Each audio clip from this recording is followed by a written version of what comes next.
The rhythmic clatter of train wheels against the tracks lulled Elias into a drowsy state. He gazed out the window, the blurring landscape a mesmerizing tapestry of green fields, sleepy villages, and distant hills. The train, a relic of a bygone era, chugged along at a leisurely pace, its journey as much about the experience as the destination. Elias was on his way to visit his grandmother, a woman whose presence was as comforting as a warm fire on a winter's night. He hadn't seen her in months, and the anticipation of their reunion, along with the gentle, rocking motion of the train, was already lulling him into a peaceful slumber. He remembered his childhood visits, the scent of freshly baked bread wafting from her kitchen, the warmth of her hands as she knitted a scarf for him, the endless stories she would weave, transporting him to fantastical worlds filled with mischievous sprites and wise old owls. The train slowed, finally arriving at the small, quaint station. As Elias stepped off, the familiar scent of wood smoke and damp earth filled his senses. He followed the winding path that led to his grandmother's cottage, a picturesque dwelling nestled amongst a grove of ancient oak trees. The sight of his grandmother, her face etched with the wisdom of years, but her eyes still sparkling with a mischievous glint, filled him with an overwhelming sense of joy.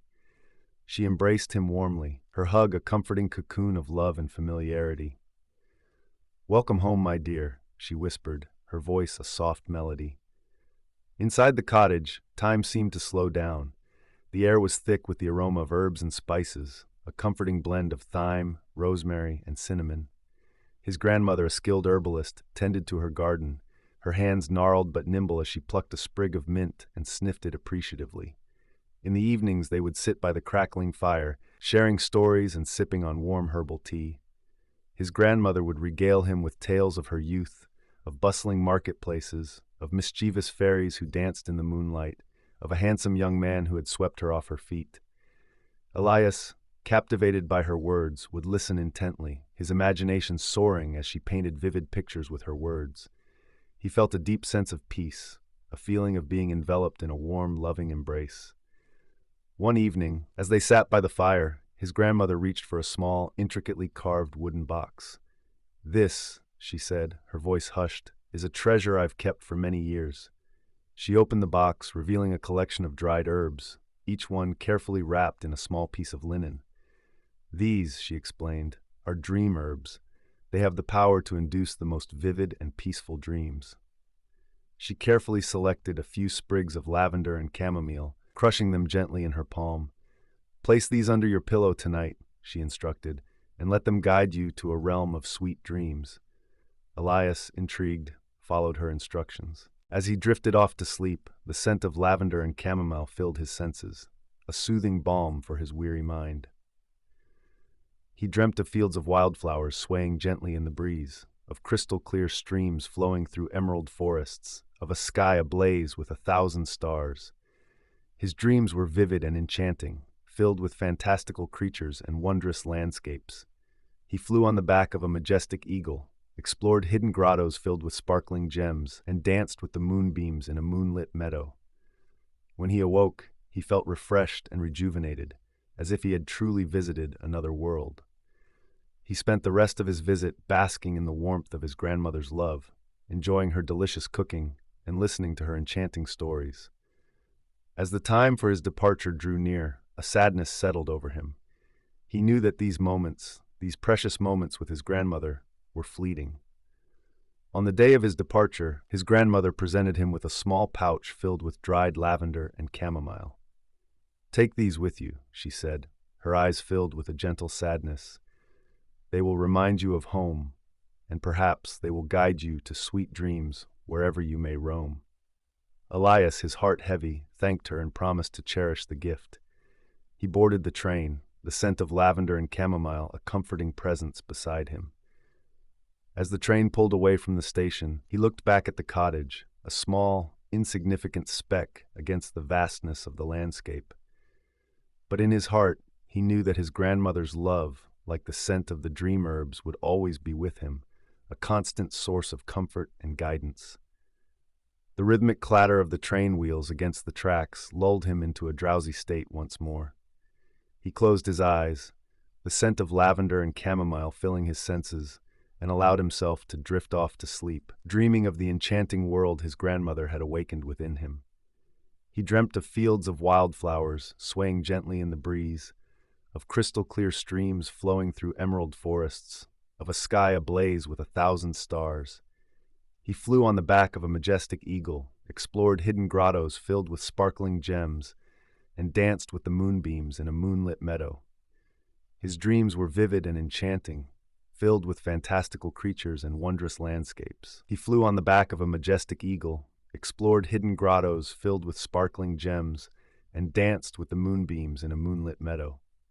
When he awoke, he felt refreshed and rejuvenated, as if he had truly visited another world. He spent the rest of his visit basking in the warmth of his grandmother's love, enjoying her delicious cooking and listening to her enchanting stories. As the time for his departure drew near, a sadness settled over him. He knew that these moments, these precious moments with his grandmother, were fleeting. On the day of his departure, his grandmother presented him with a small pouch filled with dried lavender and chamomile. "Take these with you," she said, her eyes filled with a gentle sadness. "They will remind you of home, and perhaps they will guide you to sweet dreams wherever you may roam." Elias, his heart heavy, thanked her and promised to cherish the gift. He boarded the train, the scent of lavender and chamomile, a comforting presence beside him. As the train pulled away from the station, he looked back at the cottage, a small, insignificant speck against the vastness of the landscape.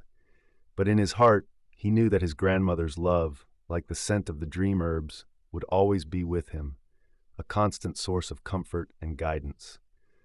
The rhythmic clatter of the train wheels against the tracks lulled him into a drowsy state once more. He closed his eyes, the scent of lavender and chamomile filling his senses, and allowed himself to drift off to sleep, dreaming of the enchanting world his grandmother had awakened within him. He dreamt of fields of wildflowers swaying gently in the breeze, of crystal-clear streams flowing through emerald forests, of a sky ablaze with 1,000 stars. He flew on the back of a majestic eagle, explored hidden grottos filled with sparkling gems, and danced with the moonbeams in a moonlit meadow. His dreams were vivid and enchanting, filled with fantastical creatures and wondrous landscapes. He flew on the back of a majestic eagle, explored hidden grottos filled with sparkling gems, and danced with the moonbeams in a moonlit meadow. When he awoke, he felt refreshed and rejuvenated, as if he had truly visited another world. He spent the rest of his visit basking in the warmth of his grandmother's love, enjoying her delicious cooking and listening to her enchanting stories. As the time for his departure drew near, a sadness settled over him. He knew that these moments, these precious moments with his grandmother, were fleeting. On the day of his departure, his grandmother presented him with a small pouch filled with dried lavender and chamomile. "Take these with you," she said, her eyes filled with a gentle sadness. "They will remind you of home, and perhaps they will guide you to sweet dreams wherever you may roam." Elias, his heart heavy, thanked her and promised to cherish the gift. He boarded the train, the scent of lavender and chamomile, a comforting presence, beside him. As the train pulled away from the station, he looked back at the cottage, a small, insignificant speck against the vastness of the landscape. But in his heart, he knew that his grandmother's love, like the scent of the dream herbs, would always be with him, a constant source of comfort and guidance. The rhythmic clatter of the train wheels against the tracks lulled him into a drowsy state once more. He closed his eyes, the scent of lavender and chamomile filling his senses, and allowed himself to drift off to sleep, dreaming of the enchanting world his grandmother had awakened within him. He dreamt of fields of wildflowers swaying gently in the breeze, of crystal-clear streams flowing through emerald forests, of a sky ablaze with 1,000 stars. He flew on the back of a majestic eagle, explored hidden grottos filled with sparkling gems, and danced with the moonbeams in a moonlit meadow. His dreams were vivid and enchanting, filled with fantastical creatures and wondrous landscapes. He flew on the back of a majestic eagle, explored hidden grottos filled with sparkling gems, and danced with the moonbeams in a moonlit meadow. When he awoke, he felt refreshed and rejuvenated, as if he had truly visited another world. He spent the rest of his visit basking in the warmth. Part 2. Elias and the Starlit Door. The silver key sat on Elias's nightstand, glinting softly in the morning light. It felt warm in his hand when he picked it up, as if it still held traces of the Dreamlands. He turned it over, wondering if he had truly sailed beyond the horizon, or if it had all been a dream. Days passed, and though Elias returned to his daily routine, the memory of the voyage lingered. The scent of sea salt seemed to follow him, and at night he could almost hear the lull of distant waves. Then one evening, as he traced constellations by his window, he noticed something strange. The stars seemed brighter, shimmering in patterns he had never seen before. And then there it was, a door. Not in the sky, but right in his room. A tall wooden door with carvings of swirling clouds, rolling waves, and floating islands. It hadn't been there before. His heart pounded, but he felt no fear. The silver key in his hand grew warmer, pulsing gently. Elias stepped forward and placed the key in the lock. The door creaked open to reveal a night sky deeper than any he had ever known. Stars twinkled in slow, rhythmic pulses, and the air smelled of lavender and something sweet, like honey warmed by the sun. Without hesitation, he stepped through. The moment he did, the ground beneath him turned soft and springy, like walking on clouds. A familiar figure stood waiting. The keeper of the night smiled. "Welcome back, Elias." Elias's breath caught. "Is this real?" he asked. The keeper chuckled. "As real as the stars, as real as dreams." He gestured to the vast sky around them. "Tonight, I have something special to show you." The stars above shifted, forming a glowing path. Elias followed the keeper along it, feeling weightless, as if he were walking on air. Soon they reached a great celestial river, its waters shimmering like melted silver. Along its banks stood figures made of stardust, their faces kind and gentle. They dipped their hands into the river, catching strands of light and weaving them into glowing tapestries. "What are they doing?" Elias whispered. The keeper's voice was low and soothing. "They are the weavers of dreams. They take the light from this river and spin it into the dreams of the world, gentle ones for children, adventurous ones for dreamers, peaceful ones for those who need rest." Elias watched in wonder. Some dreams flickered like candle flames, soft and warm. Others swirled with color, telling stories of forgotten lands, distant worlds, and memories long past. Then one of the weavers turned to Elias and held out a thread of light. It was soft, humming with energy. "This is for you," the weaver said, "a dream of your own to carry with you." Elias cupped the light in his hands, feeling it pulse gently against his skin. "What do I do with it?" "Hold it close," the keeper said, "and when you sleep, it will guide you back here." Elias smiled, warmth spreading through him. He tucked the thread of light into his pocket, knowing it would always be with him. As he turned to the keeper, a familiar drowsiness settled over him. The stars around him blurred, the celestial river faded, and soon he found himself drifting, weightless, back to his own bed. When he awoke, dawn was creeping over the horizon, and the silver key still rested on his nightstand. But now, beside it lay something new, a single glowing thread, soft as moonlight. Elias smiled, knowing that the Dreamlands would always be waiting. And so he closed his eyes once more, ready for the next voyage. Part 3. Elias and the Celestial Library. Days passed since Elias's second voyage to the Dreamlands. The glowing thread remained on his nightstand, pulsing gently like a tiny heartbeat of light. Every night he traced its glow with his fingertips, wondering when the Dreamlands would call him back. Then, one quiet evening, as a soft breeze carried the scent of lavender through his open window, the door appeared again. This time, it shimmered with silver and gold, etched with symbols that swirled like constellations. Elias needed no hesitation. He grabbed the silver key, took a deep breath, and turned the lock. The door swung open to reveal the Dreamlands, vast and endless beneath a sky filled with stars. But tonight, something was different. The keeper of the night was waiting, his cloak shimmering like a river of stardust.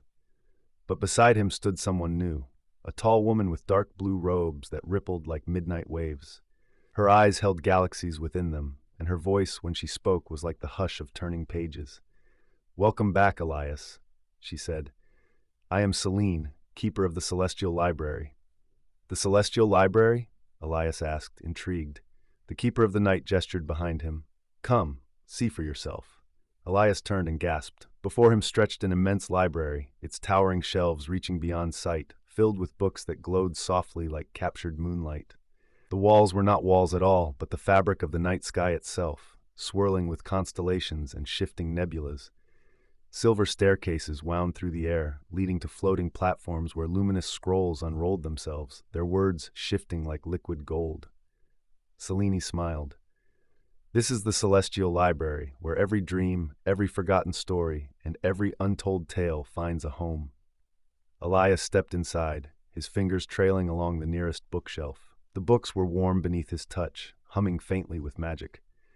Some books, Selene explained, contain dreams that have yet to be dreamt. Others hold memories from long ago, waiting for someone to remember them. Elias's eyes widened as he reached for a book bound in soft, silvery leather. The moment he opened it, the pages came alive, forming a vision before him. An old fisherman sailing beneath twin moons, whispering to the sea as the waves listened. The image flickered, like a memory slipping through time before fading back into the book. It's beautiful, Elias whispered. Selene nodded. Every night, new dreams are written here, and every dawn they are sent into the world. But some dreams go missing, lost between the stars, and tonight I need your help to find one. Elias turned to her, curiosity sparking in his chest. A lost dream? Selene led him to a grand desk where a single book lay open, its pages empty, save for a flickering fragment of text. The Dream of the Sleeping Star. A dream once belonged here, Selene said softly, but it drifted away, hidden somewhere deep in the Dreamlands. Without it, the star that sleeps cannot wake. Elias felt a strange pull in his heart. How do we find it? Selene gestured to a golden lantern resting on the desk. This will guide you. Follow the light, and it will take you to where the dream waits. Elias picked up the lantern, its glass swirling with tiny constellations. The moment he held it, the light inside flickered, then pulsed, pointing toward the vast horizon. The Keeper of the Night placed a reassuring hand on Elias's shoulder. Be brave, dreamer. The Dreamlands are always shifting, but trust in the path. Elias nodded, clutching the lantern as he stepped forward. The ground beneath him softened into mist, and before he could take another breath, he was floating, drifting gently through the endless sky. The Forgotten Isle.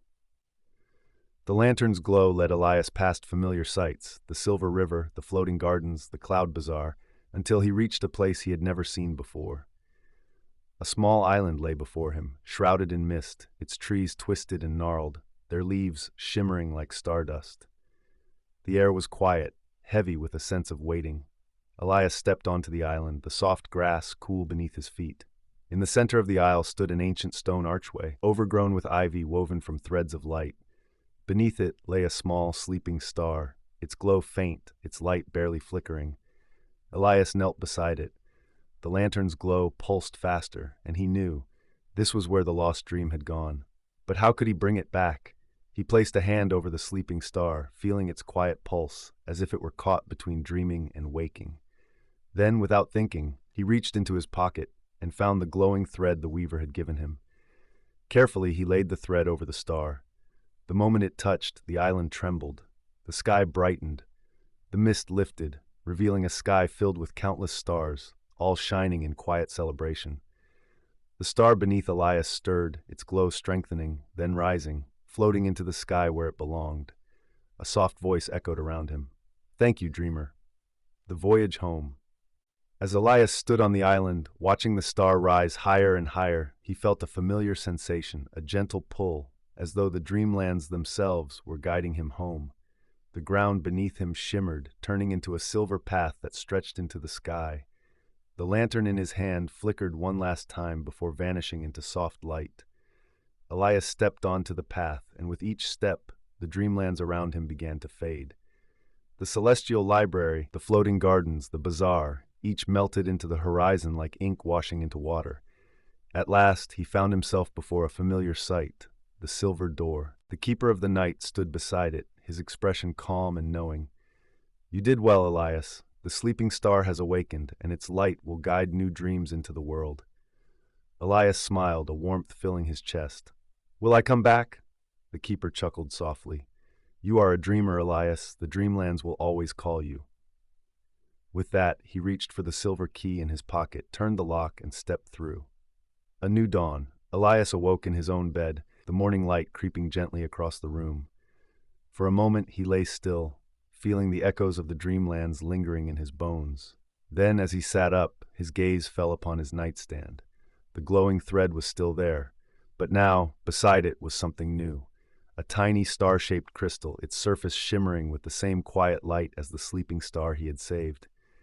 Elias picked it up, feeling its warmth in his palm. He smiled. The Dreamlands were never far away. And tonight, he knew, the silver door would be waiting.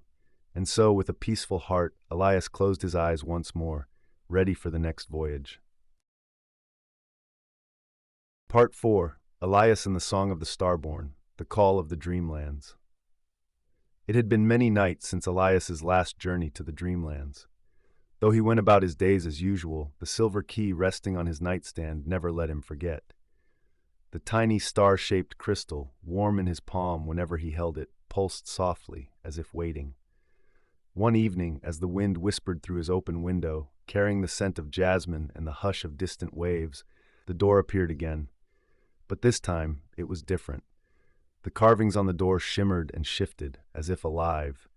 Where before it had been etched with constellations, now swirling patterns of music notes and waves danced across the wood. It felt as though the Dreamlands themselves were humming a song just for him. Elias didn't hesitate. He took the silver key, stepped forward, and turned the lock. The luminous sea. The door swung open, revealing not the rolling clouds or the grand celestial library, but a vast and endless sea, one that shimmered like liquid starlight. The waves glowed with hues of deep blues and silvers, and the sky above stretched into infinity, dotted with drifting islands and floating lanterns. A boat awaited him at the shore, its sails woven from strands of moonlight. The keeper of the night stood beside it, his robes billowing in a wind that didn't stir Elias's hair. "Welcome back, dreamer," the keeper said, his voice like the tide. "Tonight you will voyage to the edge of the Dreamlands, to the realm of the Starborn." "Who are they?" Elias asked, stepping into the boat. The wood was smooth beneath his fingers, and the sail caught the light, shimmering like the surface of the silver river. "They are the ones who dream while awake," the keeper replied. "The guardians of forgotten songs, lost melodies, and the echoes of stories never told." Elias felt a thrill in his chest as the boat pushed off from shore. The sea was calm beneath him, but as they drifted forward, the waves began to hum. It was faint at first, like the murmur of wind through leaves, but soon Elias realized it was a song, a melody rippling through the water itself, rising and falling like the heartbeat of the ocean. The Island of Echoes. As the boat carried Elias across the glowing sea, islands drifted past, each one unique. Some were covered in golden forests where trees sang in hushed voices. Others held great floating towers, their bells tolling in time with the waves. But it was the island ahead that made Elias catch his breath. It was vast, rising from the sea like a great shell, its cliffs carved with spiraling patterns of light. At its center stood a grand hall, built from iridescent stone that shimmered with colors Elias couldn't name.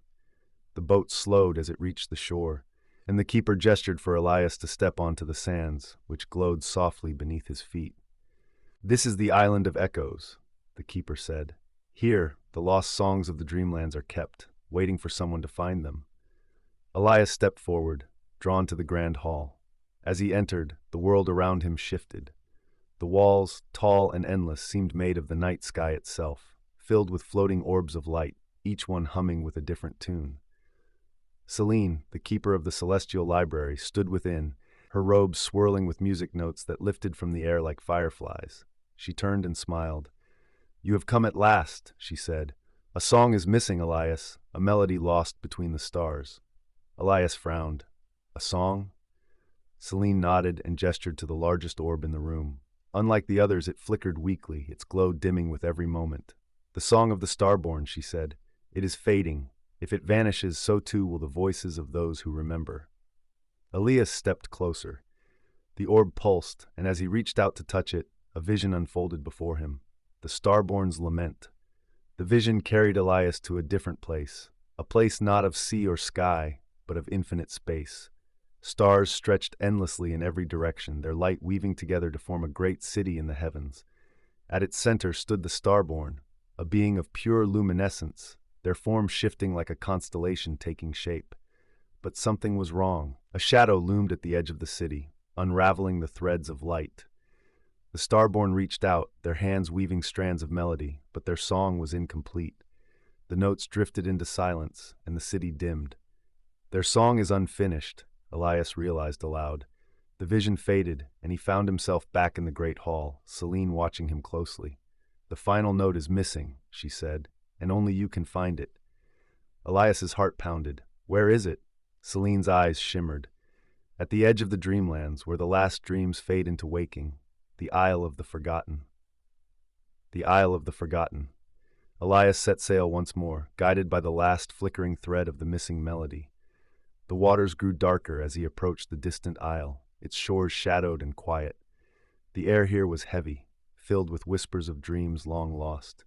The land was unlike anything Elias had seen, a place where stars lay scattered like fallen leaves, and forgotten echoes drifted through the air like mist. At the center of the isle stood a lone tree, its branches reaching toward the sky, and beneath it, nestled in the roots, was a single glowing note, pulsing like a heartbeat. Elias knelt and picked it up. The moment he did, a sound filled the air, soft at first, then rising into a full melody, rich and warm, like the embrace of the night itself. The song was whole again, the song restored. As Elias returned to the island of echoes, the great hall shimmered with renewed light. The fading orb flared to life, and the song filled the chamber, rippling through the Dreamlands. The Starborn's melody had returned, and with it their city in the heavens shone bright once more. The Dreamlands hummed with harmony, as if sighing in relief. Celine placed a hand on Elias's shoulder. "You have done well, dreamer. The Dreamlands will remember this night." The Keeper of the Night stepped forward, his expression as steady as the tides. "It is time to go home." Elias nodded. He had done what he came to do. As he stepped back into the boat, the sea carried him once more, the song now a part of him, wrapped around his heart like a warm cloak. A new journey awaits. Elias awoke in his own bed, the silver key still on his nightstand, the tiny star-shaped crystal glowing softly beside it. But now there was something new, a single music note, carved from light, resting in the palm of his hand. Elias smiled, knowing the Dreamlands would always be waiting for him, and next time, he would be ready. With a peaceful heart, Elias closed his eyes once more and let the Dreamlands carry him away. Part 5. Elias and the Final Dream, The Last Door. Elias had traveled far in the Dreamlands, across silver seas, through libraries of infinite knowledge, and into the very heart of forgotten melodies. And yet, something told him his journey was not yet complete. For nights, the silver key on his nightstand pulsed more insistently. Each time he held it, whispers of a forgotten place reached his ears. Not the songs of the Starborn, nor the echoes of lost stories, but something deeper, an ancient voice calling him home. One evening, just as sleep claimed him, a door appeared at the edge of his vision. Unlike the others, this one was vast, its wood carved with shifting symbols that Elias could not decipher. He stepped forward, heart pounding, and inserted the key. The door swung open, revealing nothing but darkness. Elias hesitated, then took a deep breath and stepped inside. The void between dreams. For the first time, Elias felt weightless, as if he had stepped not into another world, but into the space between them. He floated in an expanse of swirling mist, neither light nor dark, time stretching and collapsing around him. Then out of the void, a shape emerged, a figure, tall and robed in shadows, yet glowing faintly at the edges, as if formed from the remnants of distant starlight. "Elias," the figure intoned, their voice neither male nor female, neither young nor old. "You have come at last." "Who are you?" Elias asked. "We are the Dreamkeeper," the figure replied, "the guardian of the final dream." Elias's chest tightened. "The final dream?" The Dreamkeeper nodded. "Every dreamer comes to this place, in time. It is the last threshold between the Dreamlands and what lies beyond. Few reach it with eyes still open. You are one of them." Elias looked around, but the void stretched endlessly. What lies beyond? The answer. The Dreamkeeper's form flickered. But to cross this threshold, you must choose. The choice of the dreamer. The mist around them began to swirl, and suddenly 2 doors formed before Elias. One glowed with a soft golden light, warm and familiar, like a home long forgotten. The other was carved from the night itself, stars shifting across its surface, leading to something infinite and unknown. "One door leads you back," the dreamkeeper said. "Back to your world, to wakefulness, to the life you have always known." Elias swallowed. "And the other?" The dreamkeeper's luminous gaze rested on him. "The other leads forward, beyond dreams, beyond waking, into the unknown realms that lie past even the Dreamlands." Elias's mind spun. "Will I ever return?" "Not as you are now," the dreamkeeper admitted, "but all who cross find what they seek." He thought of his journeys, of the celestial library, of the starborn song, of the people and places he had encountered in these impossible lands. He had seen wonders beyond imagining, and yet a part of him longed for the world he had left behind. But another part of him whispered, what if this was only the beginning? Elias reached out, his fingers hovering between the 2 doors, and then he made his choice, a new dawn. As his fingers touched the door, light burst around him.